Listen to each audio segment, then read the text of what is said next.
communication. The way I'm talking to you, that is how you be talking. You must hear yourself with the natural ear. You don't pray in your mind, you pray with your mouth. You don't pray with your mind, you pray with your mouth. Don't pray with your mind, pray with your mouth. He didn't say we think tongues, we speak tongues. We speak prayers, communicate. Develop that lifestyle of communicating, intentionally picking that hour, going to somewhere, staying alone with the Lord, communicating consistently. Brother, do that for 1 year and see what your life will become. 1 year, you will see what your life will become. It's just that some of us are not serious with ourselves. We are not consistent. We are neither in our sacred place. And that is the reason for the defeat of the church. That is the reason for the defeat of the church.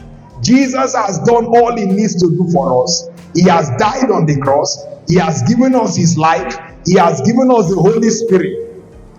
To be defeated, it's an abuse of divinity.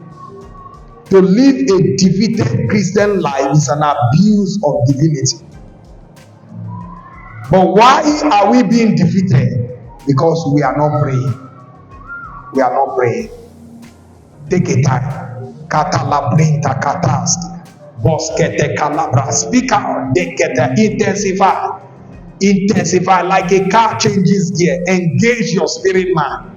Badakata. Brekete kalaba. Then you prophesy. Dri kapadia. De kalabra da baba. The Lord is walking with me. The favor of God is upon my life.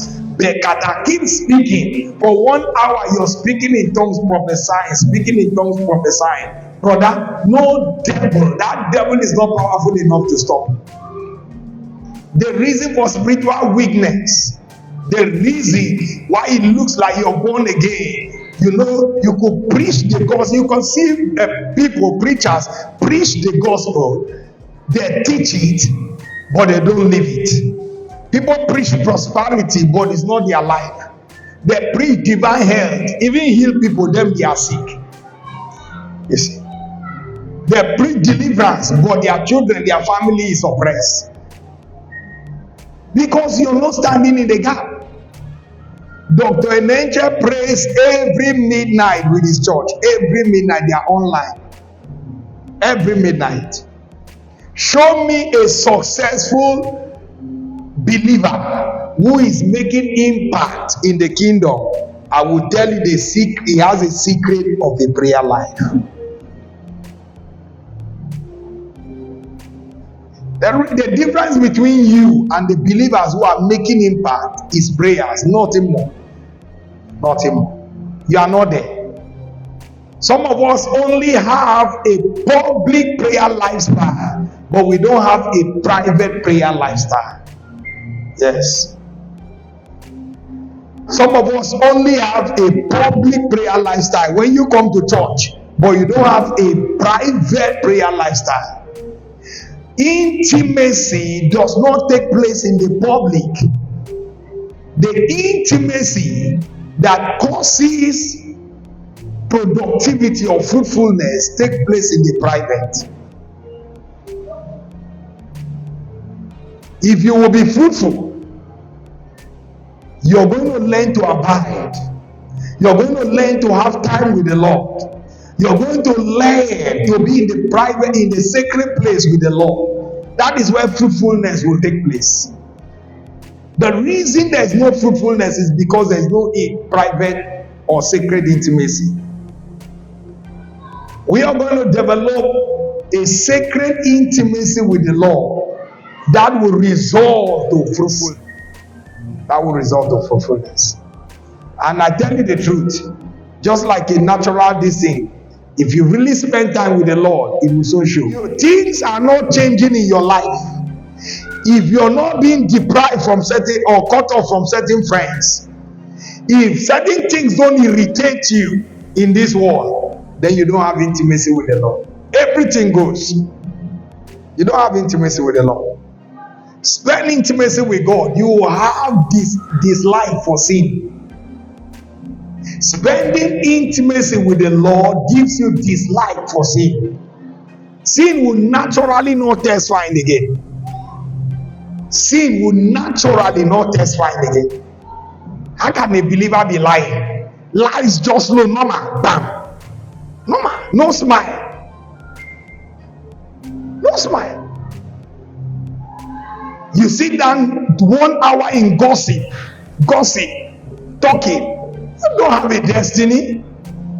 You don't have a destiny. Spend private time in prayer with the Lord, and desire for gossip will go. Spend time with the Lord, the desire for immorality will go.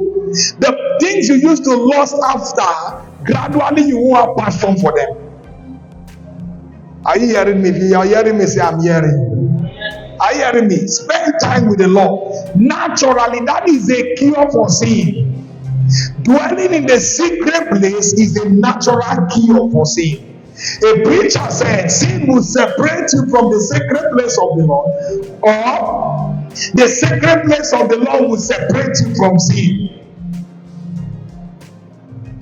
So if you're living in sin, is a proof that your sacred place has a problem. You could be praying in public, shouting, but everything about it is getting small. Because why? It's only public show. Only public show. But when there is a private abiding, a private incubation, it begins to work on your character. You will begin to see that the things you used to have desire for, the way you used to act, the way you used to talk, is getting transformed. Even you will get to a point, you look at your life and say, no, the Lord is working on me. And if you have never really looked at your life to say, really, the Lord is working on me, He has taken away several relationships. He has taken away several attitudes, several character. It's because you don't have a sacred or a private time with Him. Look at the character you're taking. You cannot use one garment, one cloth for 5 years, but you have used one character for more than 10 years. And that character is depriving you. One character for 10 years without omo, no soap. Every time the thing just comes, bam, it smells. Everybody is talking about this sister. Hey, this sister. Hey, this brother. That character is thinking. Why can't you overcome simple weakness? A person who says it's my life or it's my kind of is a man who does not spend time in the sacred place with the Lord. He says it's my life, it's my nature. Me, I used to talk anyhow. When you offend me, I just talk anyhow. You don't talk anyhow, talk like Jesus. He said, let your words be seasoned with salt. Let your yea be yea, your nay be nay. Private prayer life gives you godly, develops in you godly character. Private prayer life develops in you godly character. That is the number one thing prayer does. You know, for a long time, the church has primarily looked at overcoming immorality is an act of holiness. It's okay. But you see, there are many generations that we are raising children who will never know immoral acts. But it's still not a proof that we say they are holy.